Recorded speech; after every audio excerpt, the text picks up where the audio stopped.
Hi there YouTube. So in front of me you can see the feature playset, I would say, of 2016 in the Thomas & Friends Minis line. It's the Thomas & Friends Minis Motorised Raceway set, or some variation upon that. I have seen different titles for it. Now, I wasn't sure if I was going to pick this set up because if you've watched my videos, you would know that I was really disappointed with the twist and turn stunt set, which is over there, you know, not really doing much. I thought it was pretty much just a big fail and definitely felt like a waste of money to me. This one, after seeing some interesting reviews, particularly from one of my favourite YouTubers of all time, Leo King Video, I was encouraged to go and pick this one up, especially for the 20% off. Now, this one I don't want to give the price until the end of the video because I think it's really interesting to get you guys to think about whether or not you think the set's worth it, and then I'll tell you how much I paid for it here in Australia, the expensive toy capital of the world. So, what are we waiting for? Let's do it.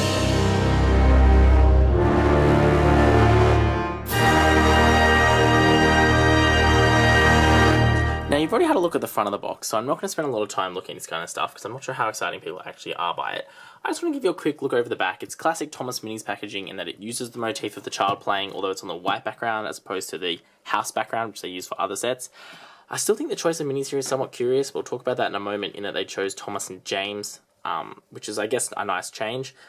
Interesting to note here, the spread of minis they've got displayed is a mix of this year's and last year's minis. For example, we've got the metallic Gordon here, who was last year, but then we've got the graffiti Gordon, who is this year. So interesting to see how many they've got here, and I again want to note how many engines they've actually got using on this playset at once, which looks to me like 1, 2, 3, 4, 5, plus one hanging on the crane. And I want to test out in this review whether or not that's actually a realistic number to get working on this set. Otherwise, not a whole lot going on here apart from your classic, just, you know, advertising, blah blah on the bottom. Nothing exciting on the side, and just you've got the minis obviously packed up here. So, let's get into it. Okay, so these are all the pieces that have come out of this. I am excited because there's a lot, but also mildly terrified because there's also a lot. Yeah, I'm really excited to get into these. I'm going to build this up, and then we're going to move into another location so I can fit this whole thing in frame. Alright, so I've gone and built up this set, and as you can see, it's actually quite large, a little bit larger than I think I was expecting when I first heard about the set, although considering the size of the box, it's pretty decent. As you can see, it doesn't quite fit on camera, but particularly once you take in that cranky part of the top, it's actually quite a large playset. So, let's take a look quickly at some of the details of it before we get it started. As you can see, if we come down to the base, you can see at the base here we've got the three-way interchange, a lot of similar design cues to the twist and turn set. You've got a little gate thing here. You've got this track system here, which works by using these little rubber conveyor belt hooks to hook the engines on. As you can see, once the engines are hooked on, they actually are using that little third rail piece, so you can't pull them off halfway through. You get to the top section, you've got a three-way switch, again similar in design to the one from the twist and turn stunt set. And then you have the three tracks. The first one here is the blue one, which goes down around through here. The second one is this one here, which is the loop-the-loop. And the third one is obviously the far upside down rail thing. In terms of the detailing on the set, most of it is pretty plain. The part with the most amount of detail is this section here, which has got stuff like a water tower, some tracks coming out of it, whatever this is meant to be. The back of Cranky is interestingly detailed on the back here, but as noted in other reviews, like totally hollow from behind, which I think is quite odd. Yeah, I don't really understand what's going on there. Cranky himself is not too badly detailed, although you do have to put on the stickers yourself. His crane thing spins around, and this spins. You can also put two minis on here at once. Otherwise, you've got these little gates, which, interesting enough, this one will be knocked by an engine when it comes through, but this one here is actually higher than most of the engines, so it won't actually ever get hit by an engine coming through. Otherwise, down the bottom you've got these little tunnel sections here, which you can put a mini in. But in terms of practicalities, that's pretty much it. So that's what the set looks like. As you can see, it's quite brightly coloured. I think they did a good job in getting a lot of variety in shapes and design, and also using the space that it takes up quite well, in that it kind of comes across this way, has a big kind of sweeping kind of motion. I quite like the way it looks just as a display piece, although I have to say obviously it doesn't look like a Thomas Tank Engine set on first glance. Again, this one has a lot of one-time snaps, so it doesn't pack away super duper well. I think probably more so, it'll pack away more so than the Twist and Turn Sunset. But a lot of these sections here, particularly in this middle part, all kind of lock in and they're not supposed to come apart, which makes putting it away a bit painful, particularly when it is so large. But that aside, let's have a go at actually getting this set to operate. Now, noting again how difficult it is to actually get to stay in frame, you can see there's a switch on the back here, and that should get us our engines going. Oh, already you can see Thomas has had a bit of an accident, but that's okay. The engines, yep, travel up there like that, and they're just going to go down that. As you can see, if we bring it a little bit closer, you can see exactly what's going on here on this side of the track. This to me is quite a cool motion. I really like the use of this rail. I think it's done very well here. And unlike on the Twist and Turn Sunset, the engines, I'm yet to find them get stuck on this one. So they do go across it really well. You can stop them, and you know, like, again, they won't really get stuck. James got stuck there at the bottom, just as I've said that. But I think this one is quite well executed and plays out really, really nicely in terms of the set. So once we get Thomas up the top there, I'll just switch them over. So you can see now if we switch to the middle track, we get the blue one instead. This one's even hard to catch in frame just because it's so expansive. You can see the engines come up through the top if they don't get stuck. Come around and come down to the bottom. Less exciting, I think, than the other one, but it's a little bit more varied in that the engines come round the corner, as you'll see just in a moment, like this, and then actually roll along this section. Their wheels actually do touch the ground as it comes across this bridge section here. I'm going to show you that there. They actually do roll along there and then feed back down into the bottom.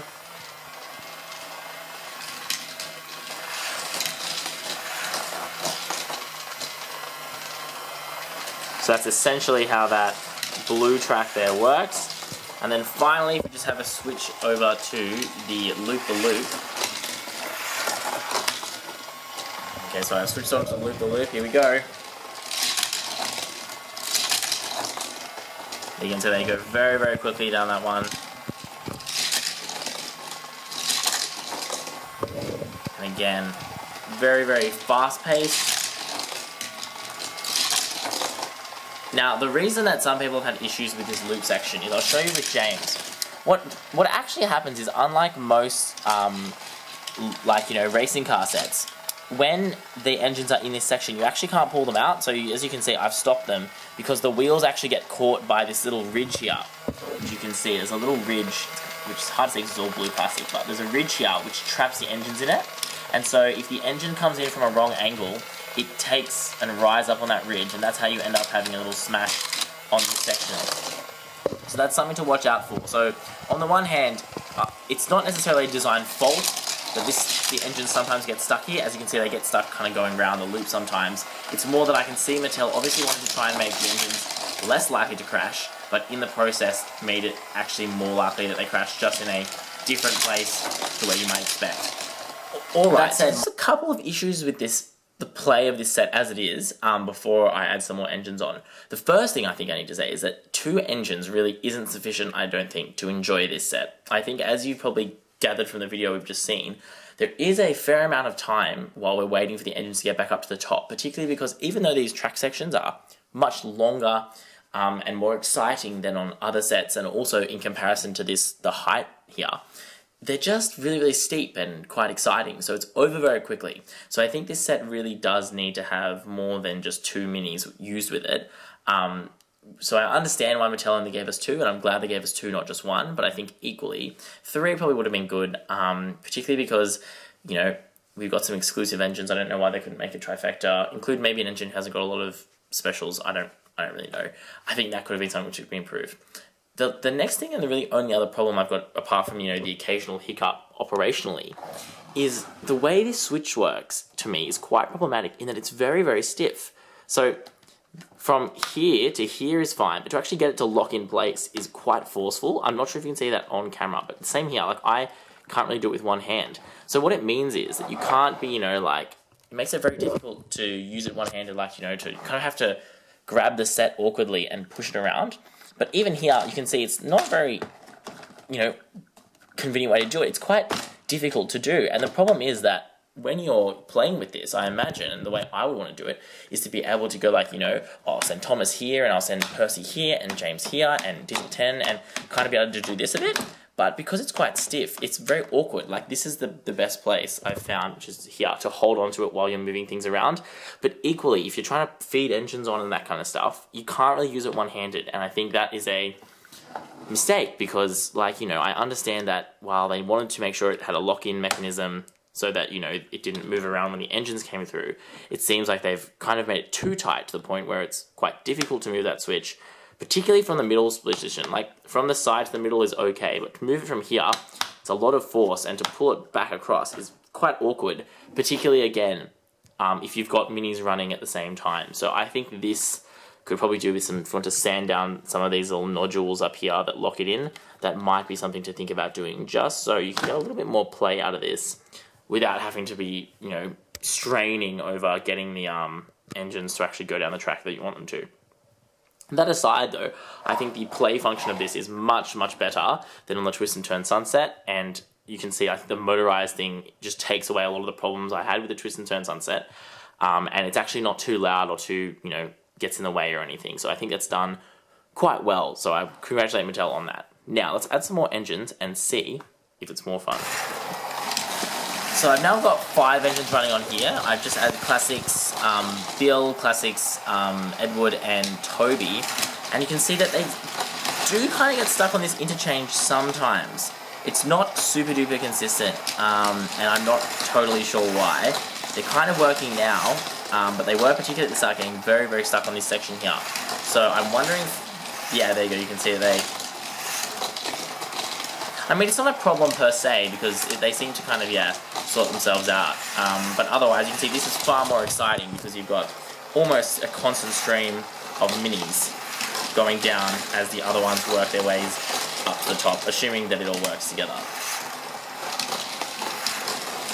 So if we try and do a quickie change, which I've already noted is quite difficult, we can start getting some engines going down the loop. Again, this is the way you need to enjoy this set, when you can start getting a lot of engines going bang, bang, bang. That's when the real excitement kicks in. As you can see here, this is where you're getting that consistent stream of engines. And surprisingly, they're not having, realistically, any issues, which is good to see.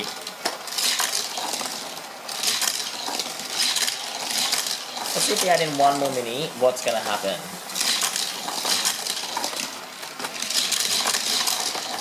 So now I've got 6 minis operating on this playset, and we'll see, I think this might be peak mini. That's going to be my guess.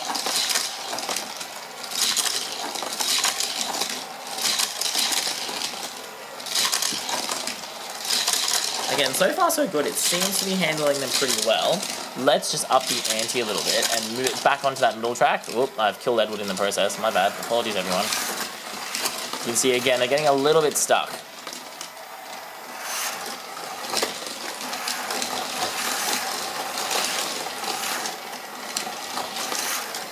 You can see sometimes they get coupled up on the ladder thing, the lift, but they seem to uncouple and have no problems once they get to the top, so it doesn't seem to be too much of an issue. Oh. So here you can see what's happened here. There's been a blockage, has actually self-cleared.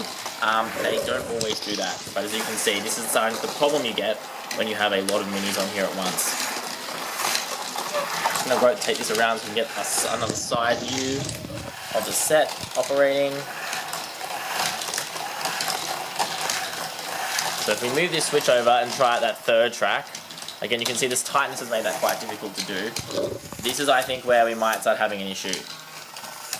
Some engines don't like going down this part of the track. So let's just have a look. Yep. This is where we're getting a big problem with the engines, which is weird, because as we saw before, when there was just 2 of them, there were no issues. So it seems that some engines are just not designed for this. Again, now we've just had, the thing is now spitting engines off the side. Thanks. Not exactly sure what's going on here. Alright, so this is an interesting observation.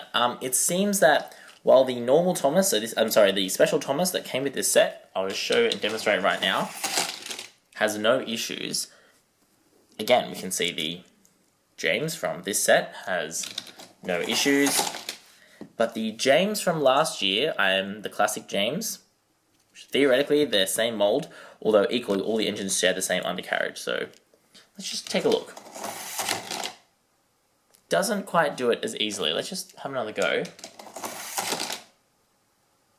Seems a little bit less like, pleased to go down there.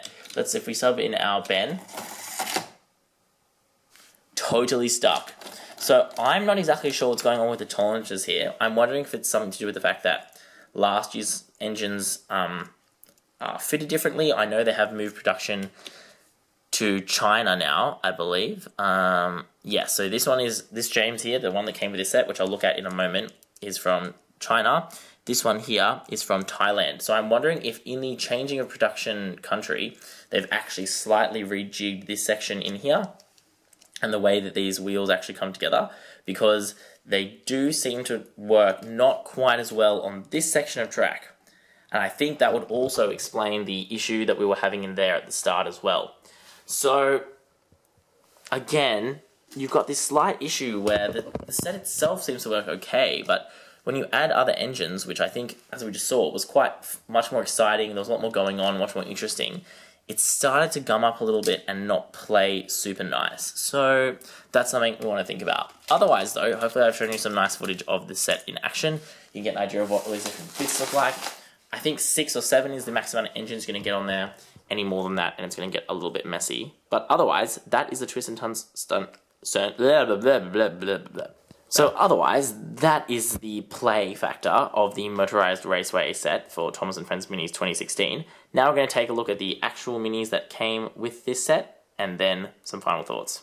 Alright, so the last thing to look at as part of this set are the 2 exclusive, as of the time of this video, and at the time of the release of this set, although probably going to be exclusive forever, minis that come with the Motorised Raceway. Now, the first one you can see is another variant of a racing style Thomas. You can see this one here. We've had a couple before, but I'm impressed that, again, they've been able to do something different with this Thomas, and I think that's really good, and it shows that the minis have a lot of potential for design. I think this is quite a nice Thomas. I think it's, again, it's more on the subtle side, but I think it works for a set like this. I think it's, it's plain enough so that if this was your first Thomas mini set and your first Thomas, you could probably pass it off as just, like a stock standard Thomas, but equally, if you're a collector of a few Thomas minis, you're going to be like, pleased to not get a duplicate. I think it's quite nice. If they wanted to spice up a little bit more, they probably could have changed out the wheel colours maybe or something. But otherwise, I think this is quite a nice one. As you can see, you've got that single stripe down there, although note that mine is a little bit misprinted, so that the hole for the dome doesn't actually, like it kind of is painted over the dome a little bit. This printing's all a bit crooked, but that's okay. I'll forgive it. And then you've got the number 1 Thomas with the flames on it written on the side. Standard face, as you've come to know from the minis. And again, as noted previously, these are made in China. The next one here we've got is I want to say kind of a racer James, but we haven't actually got many of this style of James before. And you can see this one's kind of blending into that creature theme a bit, because it's clearly meant to be a tiger or some kind of like big cat, maybe a jaguar or something. I'm not totally sure what that head is meant to be. Either way, though, very, very interesting with the way that you've got the animal printed on the sides with that black and then the kind of stripes in the contrast color along the top. Again, I think it works in its subtle enough to pass as a regular James, but also has some different details if you're a collector and you want to get some, new engines and new designs when you buy this set.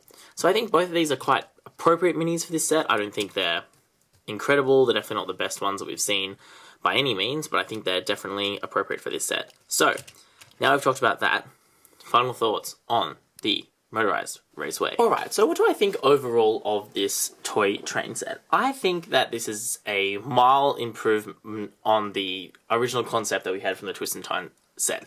I think if you're going to get a minis playset, this is definitely one to grab, and I've seen that from the fact that I bought this about 2 weeks ago by the time I'm actually going to be uploading this video, and I've gone back to the store where I found these, and they're both all the Toys R Us's, which are the only store I found these in as of, again, the time I'm making this video, had sold out of this set, but all the stores I've seen are still selling the twist and turn set from last year. So it's showing you that this is something which is really popular, and I think for good reason, because if you're a collector of Thomas Minis, especially as a kid, this is far more exciting, far better to play with, I think, than the other version of the playset. That said, it has to have its own quirks. I think the bar system, as we saw in the video, has not quite been worked out, the kinks yet. It still can get a bit stuck and a bit jammed up. And part of that might be able to just be dismissed as kind of the fun of the set, in that bits and pieces get clogged and you have to kind of actually go in and touch things as opposed to just let it kind of go all by itself. But equally, I can see that I'd rather them build in play features where you have to like manually get involved, rather than that just be a product of the toy not working the way it's supposed to. In terms of context, this set retails, at the moment at least, for $59.99, so 60 Australian dollars. I got mine on discount, so I got it for 48 because I had a voucher for 20% off. That said though, if you are buying this in Australia, I have noticed that it's been mistagged quite a few times. Like, it's had the price that's been on the shelf is not the price that it's scanned up as. And there's no rule about that, in case people say, oh, if it's, if the shelf price is different to the scan price, then you hadn't paid the shelf price. No, guys, if it scans up as a different price, then that's your problem. You have to pay that amount. So be aware of that. I don't know why that was the case, but I think they printed them all at $59.99. Sorry, $49.99 instead of $59.99. So maybe they'll be fixed up when they get the next wave of this stock, assuming it comes in. But otherwise, yeah, on net, I think this is an interesting set. Again, I don't think I necessarily recommend it like I've recommended some of the minis, just because it is quite a big space-taking up playset. As you can see, I don't really know where I'm going to put it now. It doesn't have a whole lot of display value by itself, unlike the minis, which can have quite a good collectible and display value if you have quite a few of them. So, they're my thoughts on this set. Let me know if you guys are keen on picking it up, or you're not going to pick it up, or what you think about these minis playsets. I'm still of the opinion that getting some just classic Thomas style sets would be something that would be really cool to get with the minis, but I know other people think differently and think these are the kind of sets that the minis should be making. I don't know, guys. Let me know your thoughts. Equally, if you just hate Thomas minis altogether, feel free to let me know that too. Although I'm still quite a big fan of them, even though we're getting a bit of a glut of them at the moment. Although next year's stuff looks to be quite exciting. Anyway, that's enough rambling from me at the end of this videos. As always, thanks for watching. Don't forget to do all that cool stuff you do on YouTube, like and subscribe and share with your friends, and watch this video more than once. I don't know why you would do that, but whatever. But yeah, as always, thanks for watching. That's all we've got time for. This is XtremeTrainz.